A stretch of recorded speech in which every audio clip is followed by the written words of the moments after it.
selamat pagi. Di sini nama saya Terja Sokore.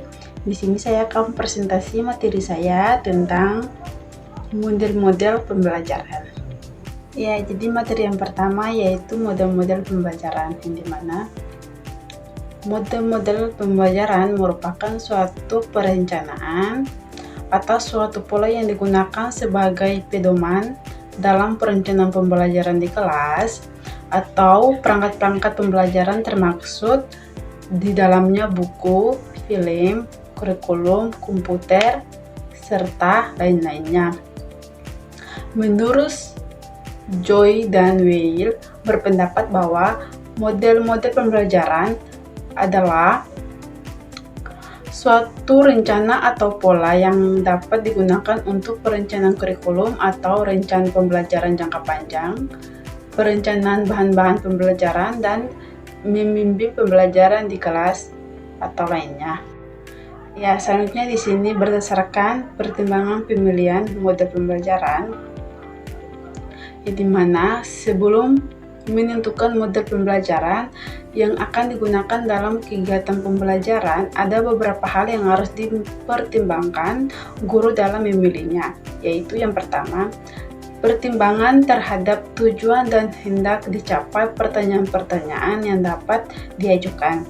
Dan yang kedua, pertimbangan yang berhubungan dengan bahan atau materi pembelajaran.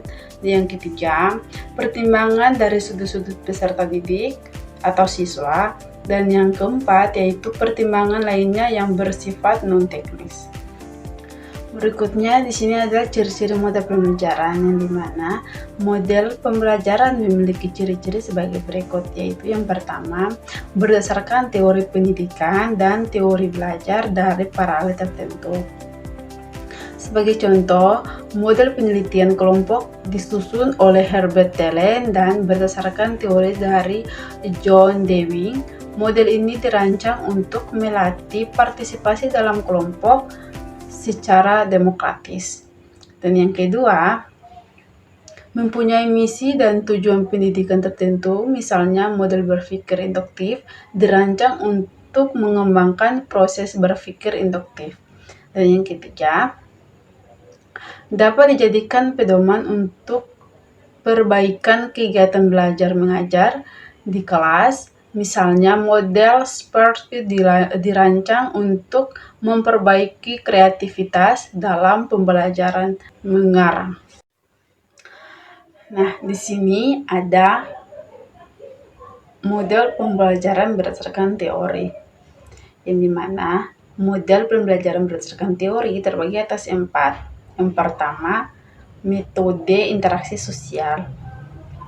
Metode ini didasari oleh teori belajar Gestalt. Model interaksi sosial menitikberatkan hubungan yang harmonis antara individu dengan masyarakat.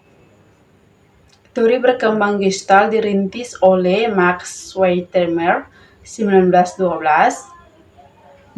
bersama dengan Krusková dan W. Kohler mengadakan eksperimen mengenai pengamatan visual dengan fenomena fisik. Berikutnya yang kedua yaitu model pemrosesan informasi, yang dimana model ini diberikan teori belajar kognitif dan berorientasi pada kemampuan siswa berproses informasi yang dapat memberikan kemampuannya. Pemrosesan informasi merujuk pada cara pengumpulan atau menerima stimuli dari lingkungan, mengorganisasi data, memecahkan masalah, menemukan konsep, dan menggunakan simbol verbal, dan memprosesan informasi atau kognitif dipelopori oleh Libergene 1985 adalah pembelajaran merupakan faktor yang sangat penting dalam perkembangan. Yang ketiga yaitu model personal atau personal models, yang dimana model ini bertitik tolak dari teori humanistik yaitu berorientasi terhadap pengembangan diri individu. Perhatian utamanya pada emosional siswa untuk mengembangkan hubungan yang produktif dengan lingkungannya.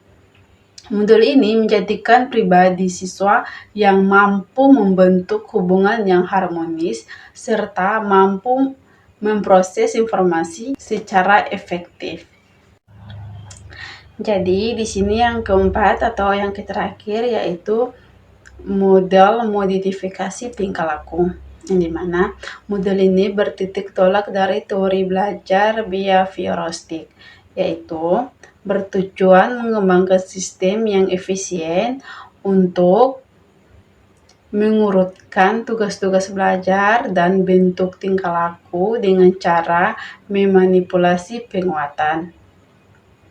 Model ini lebih menekankan pada aspek perubahan perilaku psikologis dan perilaku yang tidak dapat diamati. Karakteristik model ini adalah dalam hal penjabaran tugas-tugas yang harus dipelajari siswa lebih efisien dan berurutan. Di sini ada macam-macam model pembelajaran, yang dimana macam-macam model pembelajaran ini terbagi atas 6, yaitu yang pertama, model pembelajaran kontekstual, yang kedua, model pembelajaran komparatif, dan yang ketiga, model pembelajaran berbasis masalah, dan yang keempat, model pembelajaran berbasis interaktor, yang kelima, model pembelajaran berbasis komputer, yang keenam, yaitu model paket atau partisipatif, aktif, kreatif, dan menyenangkan. Ya, sekian dari saya. Kurang dan lebihnya saya mohon maaf. Sekian dan terima kasih.